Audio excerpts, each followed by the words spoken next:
bill. Okay, so this is Native Hawaiian Reorganization. So this is down in Washington, D.C. we're Correct. talking about. Yeah. Okay. Yeah. So March 1, I was fortunate to be able to attend that committee hearing. So you were actually in the room. Yes, I was in Washington, D.C. I planned the trip actually a couple of weeks in advance. When we found out that the bill would be heard, we contacted the Indian Affairs Committee staff requesting to be put on the agenda as opposing testimony. I think most of our listeners should know by now that the Kiwane Foundation, overwhelming majority of Hawaiians oppose this Akaka bill, continue to oppose it, and it seems to be getting worse at every moment. But at any rate, my request was to be put on and to be one of the people who could provide testimony. Unfortunately, I was told that that wouldn't be the case, that anybody was welcome to send in, mail in, electronically deliver any kind of testimony they would like, but that they already had a slate of speakers for that particular hearing, and it wouldn't be including any, well, they didn't say this, they said that it would possibly include one opposing testimony, and I asked who that might be, and they said, well, it's the chair of the Congress of American Indians. And I said, you're talking about the organization that represents, or one of the organizations that represents federally recognized Native American tribes? And I was told yes, and I said, well, I find it hard to believe that there's going to be any kind of testimony in opposition being provided by that particular body. But at any rate, the committee staffers were, very welcoming, and we had great discussions, just as you have recently, with some of the staff of the Indian Affairs Committee. But they were not budging an inch on anybody providing opposing testimony to the bill during that, on record, in that hearing. Okay, so let me get this straight. We're talking about a bill passing through U.S. Congress that, if passed, will become U.S. law, that has the potential to affect all the people of Hawaii. And you tell me they were only allowing one side of the story to be told in that room? Yeah, but you know what? This is kind of a pattern.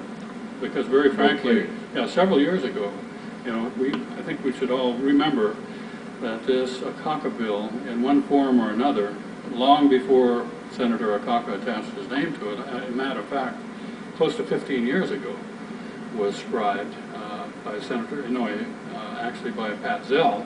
In his office. In his office. And the opposition at that time was so strong that it was kind of put on the side. And we know that, 5-6 years ago, it reemerged, and it was after the 1993 act that was, what's the name of the apology resolution. Apology resolution. After the resolution came out, then this bill, now known as the Akaka bill, surfaced again.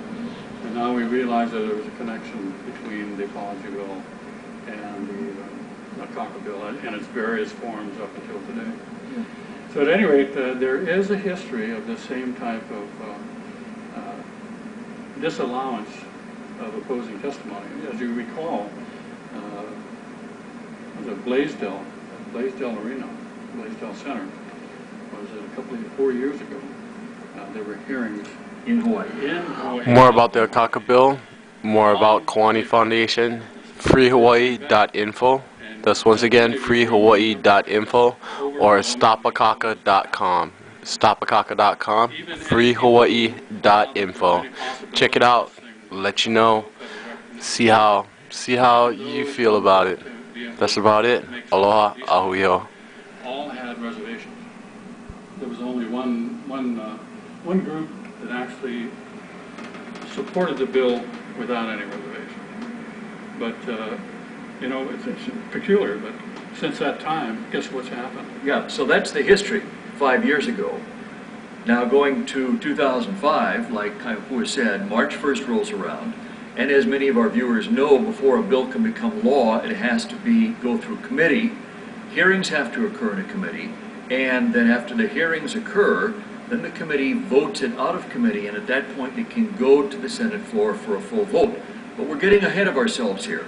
What we want to share with you today or what kind of Paul wants to share with you today, is his experience of actually being in that room on Capitol Hill during the Indian Affairs Committee hearings for the Akaka bill, and like he said so far, no opposing testimony was allowed. Only those people who supported the bill were allowed to talk. Well, let me finish my last thought, which I thought you would pick up on. But essentially, what do you think happened after the Blaisdell community hearings, the last public hearing? Nothing. Well, I'll tell you what happened. They left Hawaii and never came back. That's right. The opposition was so strong that there has been no hearing in the very state and the very community before the very people who are going to be impacted by this thing to allow any input at all. So, and to go further than that, even in Washington D.C., March 1st of this year was not the first time that no opposition testimony was allowed. Yes. This has happened over the past couple of years. Yes. So, as I said, it's a pattern. I think they know there's such huge opposition. FreeHawaii.info, StopAkaka.com. When that's Check the it case, out. I guess you just script out. FreeHawaii.info. And you hold it 5,000 miles away. Yeah. Yeah. So the only people who could really appear